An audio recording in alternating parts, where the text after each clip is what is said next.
Hi. So, at the end of the year, or at the beginning of the next year, something that movie fans do, and I do this myself, is do top 10 lists, like the best movies that came out this year, best TV shows, best albums, whatever. None of them are objective, they're all just opinion, but people like me find them very fun. It's fun to compare your picks to someone else, to be like, oh, how could you say that was one of the best, or yeah, that totally was the best, but I disagree with the ranking. They're fun, they don't mean anything, but I enjoy them, and a lot of other geeks do. So something odd has been going on with some of these lists. So, two rather well respected lists. One from the British publication Sight and Sound, and one from the French publication Cahiers du Cinéma, which I have a degree in film studies. I heard about Cahiers du Cinéma all through my education. They came out with their 10 best films of the year list. Apparently Sight and Sound was more about, is not film specific, but it's thought to be. And something that is not quite a movie made the best films of the year list. And that is, of course, Season 3 of Twin Peaks, or Twin Peaks The Return, or Twin Peaks A Limited Event Series, whatever we're supposed to be calling this thing. And it's odd, because I mean, it made number 2 on Sight and Sound, and it made number 1 on Cahiers du Cinéma. And it's just like, why is a TV show listed as one of the best films of the year? But then we have to talk about, well, what is the difference between a movie and a TV show anymore? And it's a question that doesn't really matter except for geeks who make these lists, as far as where the delineation lay anymore. But it's kind of funny to consider now.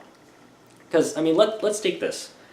This was an 18-hour closed story with the same 2 writers and the same 1 director that had a beginning, a middle, and an end. I mean, it's kind of an open ending, and the story certainly had many tangents and many supporting characters and B-stories, but it's still one story. It's one story told by basically an auteur filmmaker. So, what makes a TV show versus a movie?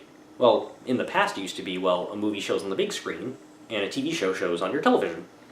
But that's not the same thing anymore. With Netflix originals, Hulu, the advent of streaming, or even like direct-to-stream VOD movies, not everything that we call a movie premieres in the theater. Is it about length? The average movie is between 90 and 120 minutes. Occasionally some movies run longer, 2.5, 3. Kenneth Branagh's Hamlet was like 4.5. But for the most part, a movie is fairly short compared to a TV series which runs multiple episodes. So, is 18 hours a movie? Well, there are movies that have run that long, usually not very commercial stuff. There's like, Andy Warhol made a movie that was just a guy sleeping all night. There's stuff like The Decalogue, which was a TV show in Europe, was released sort of as a movie in the US. There's a movie that I think it's in the Guinness Book of World Records. It's like a 24-hour movie or something like that. So, I mean, there are movies as opposed to TV shows that have a long length, so I guess we can't really judge by length. Also, if we're judging by movies, or whether it screens in a theater, the first 2 episodes, or 2 or 4, of Twin Peaks Season 3 premiered at the Cannes Film Festival, or showed at the Cannes Film Festival, so they have been exhibited on a big screen. And it's filmed in widescreen, it's filmed in scope or widescreen. Sometimes the difference between movies and TV has been budgets, but, I mean, an episode of Game of Thrones costs more than some movies nowadays, so you can't even go by budget.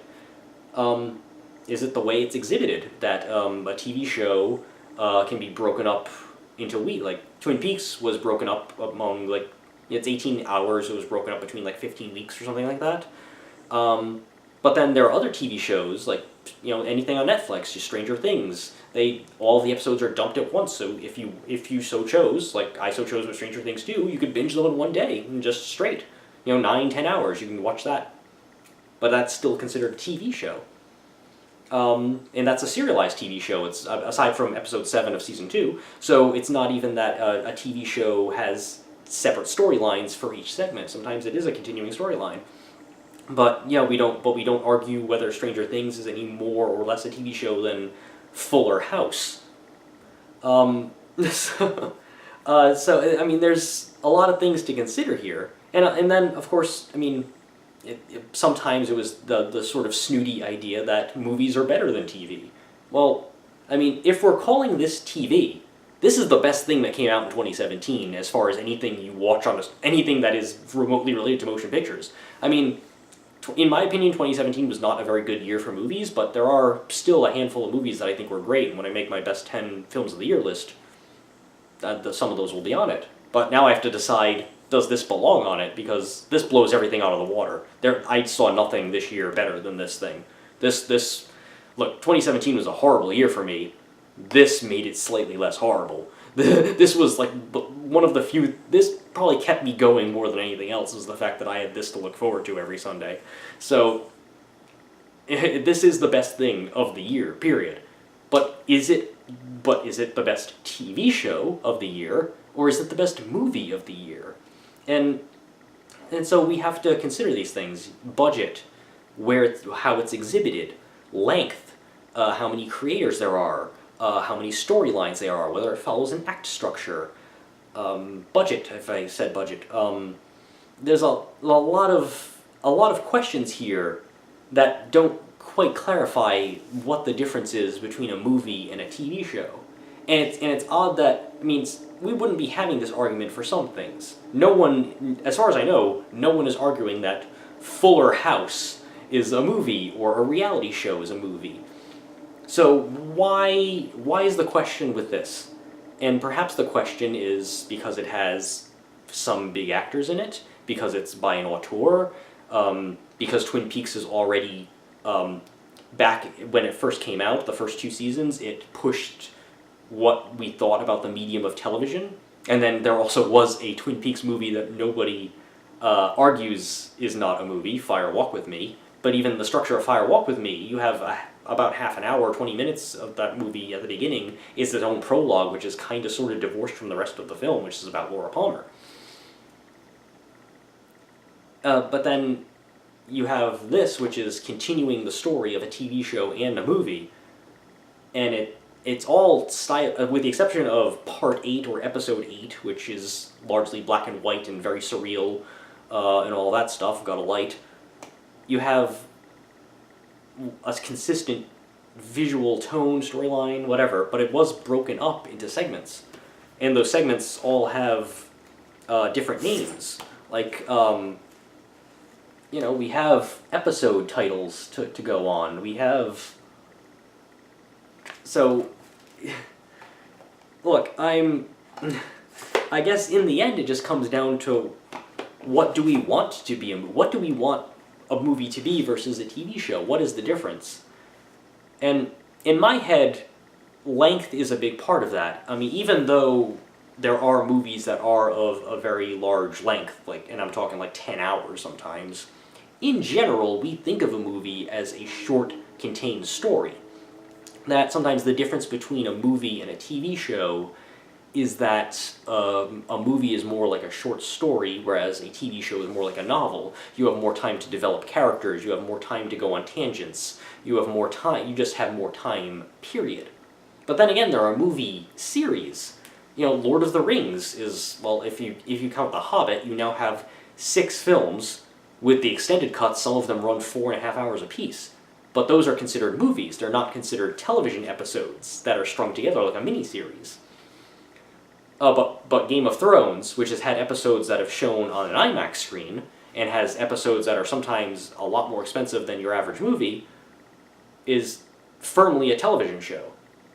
And I guess the point is, as technology has changed the face of how we view entertainment, we are left with these lines being blurred between television and movies, to the point where perhaps the distinction doesn't matter anymore. And it really only matters for the purposes of making lists at the end if you're a geek, and that's about it. But we don't really have there's not as clear a delineation between movies and television shows as there are between novels and video games, or even novels and TV shows or movies, because movies and TV are both motion picture. They're both, shot with cameras, edited. They both use the language of cinema. They're both very similar in how they're made and in what their storytelling tools are. And for the longest time, the only difference between the two was that where they were exhibited, television, or over-the-air, cable, what have you, versus in the theater first, or released on a VHS or a DVD or whatever, and length, whereas TV series were technically ongoing. If they were closed-ended, then it was still very long, like, the miniseries Roots, or North and South, things like that. But length and especially exhibition, because exhibition is much different now. I mean, but because of the preponderance of streaming, a lot of new movies just premiere right to Netflix or right to VOD. And unlike in the 80s or 90s or even the early 2000s, where a movie that bypassed theaters was a sign that the movie was shit, that it wasn't good enough to get into the theater. But now, I mean, there are some Netflix originals that are better than a lot of the movies you'll see in the theater right now. I mean, right now in the theater, you got Let There Be Light and Justice League and Wonder. So I mean, it's not exactly like the multiplex often has a lot of good films, especially if it's a mainstream one that doesn't show indie films like the one I work with. So at some point, the difference between movies and TV, there isn't much of a difference anymore. And especially in the last few years, where there's been many TV shows that you can say are a lot better than the average movie, whether they're Breaking Bad or Twin Peaks or whatever. So I guess this just comes down to your personal preference. Do you want to call it a movie? You can. Do you want to call it a TV series? You certainly have evidence. Where am I going with it? In the end, I think of Twin Peaks as television. Not Fire Walk with Me. Fire Walk with Me is very much a movie. It's very closed-ended. It's very narrowly focused as opposed to the show. But, they're calling this a limited event series on the Blu-ray, even though when the artwork was originally released on David Lynch's Twitter, it was called the third season or season 3. And Twin Peaks, Showtime just called it Twin Peaks The Return, as if it was just another in a long string of reboots that we've had. I mean, if there's one thing I can thank the unoriginal concept of rebooting and repackaging all of our nostalgic favorites to be, it's that it did bring Twin Peaks back, so that the last image we didn't have was Evil Cooper smashing his face in a mirror saying, "How's Annie?" At least we know what happens after that, even if we have another fucking cliffhanger. But to me, this is a TV show. It was broken up into segments. It has plenty of B and C stories and tangents, and this is the season 3 we didn't get.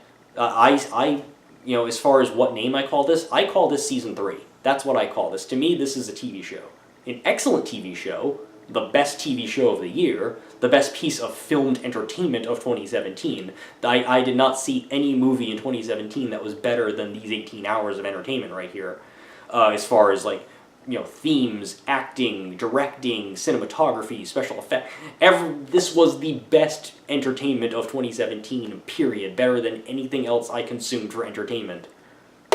But I can't call it a movie. And as much as I would love to be, a contrarian and make this my best film of 2017 is Twin Peaks Season 3, it's a television show. It has the language of film. It has an expansive reach beyond it, but it's TV. If you're going to argue this is a movie, go ahead. I can't really argue against you. At this point, it's personal preference because there's not much of a difference anymore. I mean, if you try to argue to me that Mythbusters is a movie, no, fuck you, it's not. But this is, I can understand the people who want to call this a movie. That's fine. I'm not going to argue against you on that point. But to me, it's television. That's where I come down on it. But it's just weird that when I first saw that this made Best Film of the Year list, it did give me pause to think about these issues. Like, well, what is the difference anymore? And maybe there isn't one. I mean, it's because it's not length, it's not budget, it's not exhibition, it's not quality. There's all of the different things that we separated movies and TV with, they have come together now through the advent of time and technology. And who knows? Who knows where these two mediums will go from here? You know, maybe there'll be a direct to the movie theater Fathom event TV series where you have to go to the theater every week to see an episode. I don't know what the next exhibition gimmick is, but I just wanted to bring it out there. I mean, you can comment yourself on this video. Do you consider Season 3 or limited event Twin Peaks: The Return a movie? What are your arguments for that? Are you firmly against it being called a movie? Are you like, this is damn well a TV show, fight me, bro, don't at me? Then comment that. I kind of want to hear your fellow Twin Peaks fans' opinions about this. So, that's just my little rant about that.